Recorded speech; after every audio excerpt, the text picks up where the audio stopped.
What's going on, guys? It's Cimo. So today I'm bringing to you the winners and losers of the July 2019 ban list. Now that we've had a day go by, we've had some time to digest and synthesize all this information, what I wanted to do is bring you the post-aftermath ban list reaction video so I can give you guys my more in-depth analysis of how these changes are going to affect the format, which decks came out on top, and which decks got absolutely slaughtered. So we're still in Richmond, as you guys can tell by my different setup here, but I should be getting back home later today, so things will be back to normal tomorrow. Just want to give you guys that quick update, but it's not stopping me from making these videos. So without further ado, let's go ahead and get right to it. I'm going to go ahead and kick things off with the losers, because I think the losers, there's probably more winners than losers on this list, but the losers are still pretty significant. So the first loser is Salim and Green. Salim and Green took a pretty significant hit, not only with Gazelle going to 1, but with Circle going to 1 as well. And I think the repercussions of this are hitting the consistency of the deck.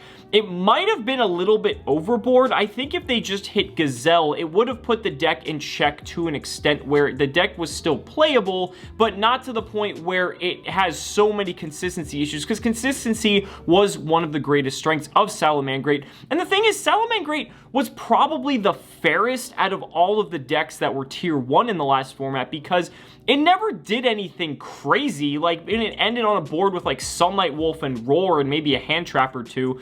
I don't think that's like ridiculous, especially when you compare it to some of the other crazy combo decks we've had in the format. That actually seems pretty reasonable. So these consistency hits, well, I do understand they had to hit it in some way, because remember, it did win 4 out of the 5 WCQs of the WCQ season. Yeah, I mean, it's not a surprise that this happened, but definitely hit, I think, harder than it had to be. One thing I will say, though, with Salim and Green is, even though it did suffer hits, I think that it's still going to be playable. I wouldn't count the deck out just yet, because there are some ways the deck can alter its strategy. Maybe take like a page out of Zodiac's book where it just plays more defensive cards to back up the fact that it doesn't have the consistency that it did before. Another deck in the similar light, though, is Sky Striker. Now, Sky Striker lost multi-roll going to 1, which is a very, very big hit. We were always discussing how hitting the recursion point of this deck is one of the ways to slow this deck down significantly. But the thing is, even with multi-roll going to 1, I still think Sky Striker can flourish in a format. I just don't know how well it can. And the reason I say that is because, remember, Engage is still at 3.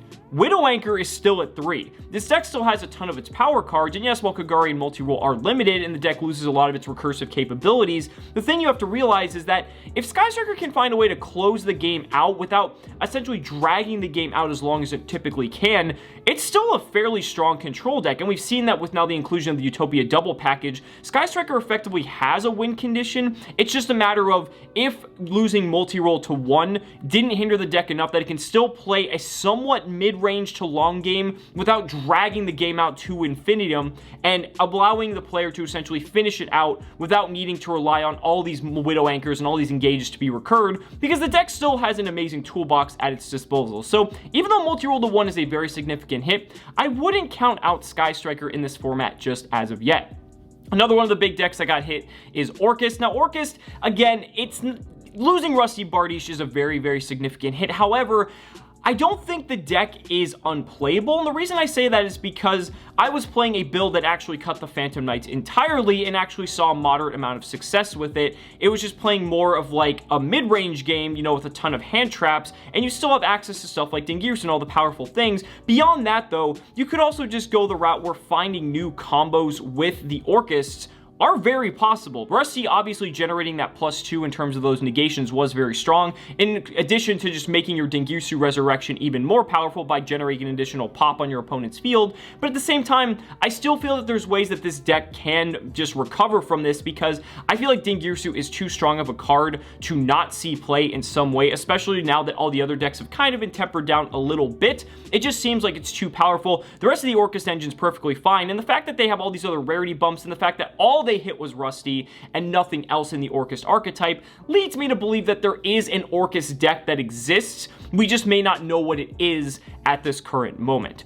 Some other losers on this list include Altergeist. Altergeist having multi-faker go to 1 is very significant. There are ways around it because you could just incorporate multiple copies of Sangan and play Salim and Green Almirage to search your multi-faker, so it's effectively like a reboost in consistency, but at the same time you'd rather just have the multi-fakers. I know that's kind of like them wanting to make you buy Battles of Legend, but I mean, at least you can still play the deck technically. You also have Meluseek to search it too, so you have ways to get to it. Also, you have this personal spoofing, so there are a ton of ways still to access multi-faker, but again, going to 1 is a bit unfortunate. We also have Trickstar. Trickstar took a huge hit on this list with Light Stage going to 1, as well as Terraforming. I don't know if that deck is playable now because Light Stage was one of the focal points of the deck, just being able to generate additional damage on top of your damage that you're dealing with Licorice and Candina, but also the fact that it's a just MST and it searches, and now Terraforming's at 1.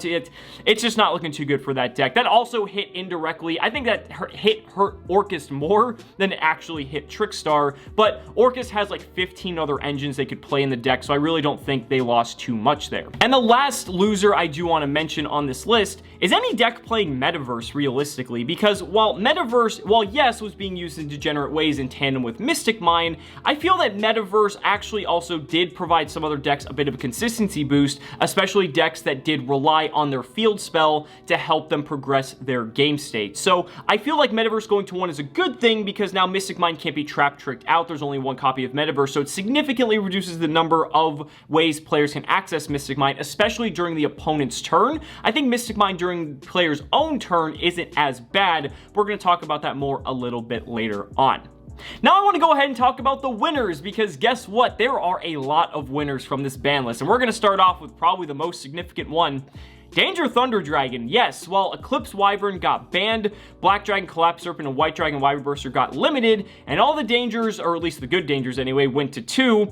Guess what? Danger Thunder Dragon is still going to be everywhere. And the reason for that is because, yes, while the White and Black Dragons getting limited does significantly hit the consistency of the deck, you didn't really need them because you have the Crusadia engine, and basically if you can just get to any of your Crusadia monsters and go into Magius and get anything to special summon to that zone, you can just search the Draco, and the Draco essentially just basically does the same thing. And again, while it makes the deck slightly less consistent, the deck is still able to produce the boards it was able to before. You could even just go a Crusadia Danger Guard Dragon route. You don't even need the Thunder Dragons regardless. You can also replace the other dangers that got semi-limited with other dangers like Mothman or Chupacabra, Bigfoot, because as long as they don't discard themselves, you're still going to special summon them, so they effectively fill the same role. It's just there's a slightly higher chance, variance-wise, that they could get hit out of your hand, and you can't generate that value off of them like you can with Nessie, Jackalope, and Tsuchinoko. But I think Danger Thunder Dragon actually came out of this list pretty far ahead, and it might be looking like one of the strongest contenders of the format. In that same light, though, when it comes to combo decks, let's talk about Pendulum. Pendulum was already probably like the best tier 2 contender, probably like the 6th best deck of the format, and now it lost nothing. Like, literally, this deck it came out of this completely unscathed. And we've seen that, especially like look at Pro Play Tour Richmond, where we saw this Pendulum deck in the finals of the match, completely decimating the matches going up to the finals. We saw him just obliterate like in top 16. It was just, top 8. It was just like incredible, and it was just an absolute powerhouse. And the fact that this deck can essentially do the same combos in a similar light to that of Danger Thunder Dragon, but make even more impressive boards because it can have stuff like Vortex Dragon or FA Dawn Dragster or Borreload Savage Dragon. It can just have even more negations than the Danger Thunder boards, I think is rather impressive. And the fact that nothing got hit out of this deck, I think Pendulum Magician is actually in a very prime position to be one of the top contenders of our new format. Also, speaking of decks that came out virtually unscathed, True Draco is another one. I think the only hit this deck really suffered was Terraforming going to 1,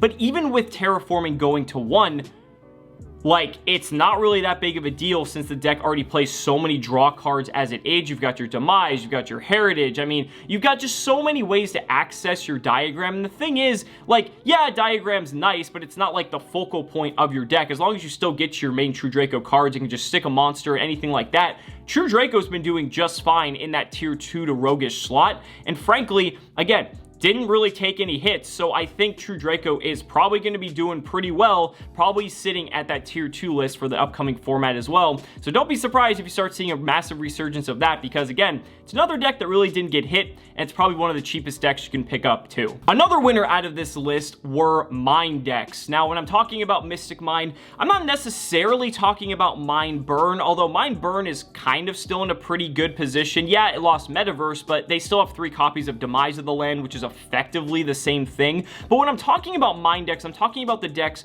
that incorporated Mystic Mine, but weren't even really using Metaverse anyway. Look at Sky Striker. Sky Striker's been playing Mystic Mine in their strategy without Metaverse just because it helps slow the game down to their tempo, and because they play their own field spell, they can just turn it off whenever they want and then start to do what they do best. So again, in Sky Striker, because Mystic Mine is still at 3, they didn't touch Mystic Mine at all on this list.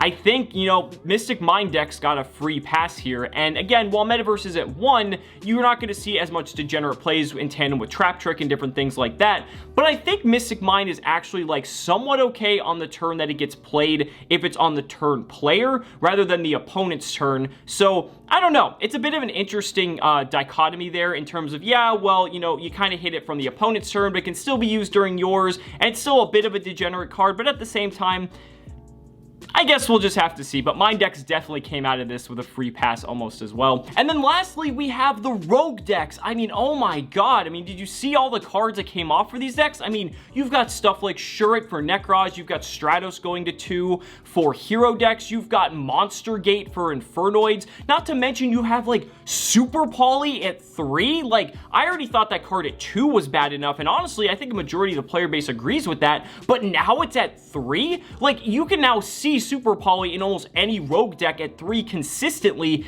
and that's insane, especially because it can't be responded to. It's incredibly powerful. Not to mention, Solemn Judgment is now at 3, and this is another tool that control decks can take advantage of, especially decks like, you know, maybe Sky Striker. We've seen in the OCG, Sky Striker actually plays 3 copies of Judgment. You also have Salim and Green playing 3 copies of Judgment in the OCG as well, and what I find interesting is that Solemn Judgment, if your deck loses to evenly matched, Solemn Judgment is something you should probably just main deck, because now you're not going to auto lose to that card, but you're not having to play this very niche card to stop the evenly matched, because Solemn Judgment can stop spells, it can stop traps, it can even negate summons, and that is extremely powerful. And not to mention, the card is always live, because you can most likely 99% of the time always pay half of your life points. So the thing is, Solemn Judgment at 3 is going to be very interesting. Super Poly at 3 is going to be very interesting. I think there was over 30 changes to this ban list, and the format, while some things do remain constant, I think we're going to see a little bit of a shakeup, and I'm excited to see with after the release of Rising Rampage coming in the next couple weeks. It's going to be cool to see what decks emerge at the top of the tier list. So guys, that's going to do it for the video. Let me know down in the comments what you guys think about your winners and losers from the ban list. I'd really love to hear your thoughts. Thank you so much for watching the video. Be sure to like the video as always, subscribe to the channel for more amazing Yu-Gi-Oh content, and if you found this video informative, consider supporting me on Patreon or becoming a YouTube channel member, because just by showing your support in any way that you can, you're investing in my ability to continue bringing you amazing Yu-Gi-Oh content. So thanks so much again, and we'll see you next time.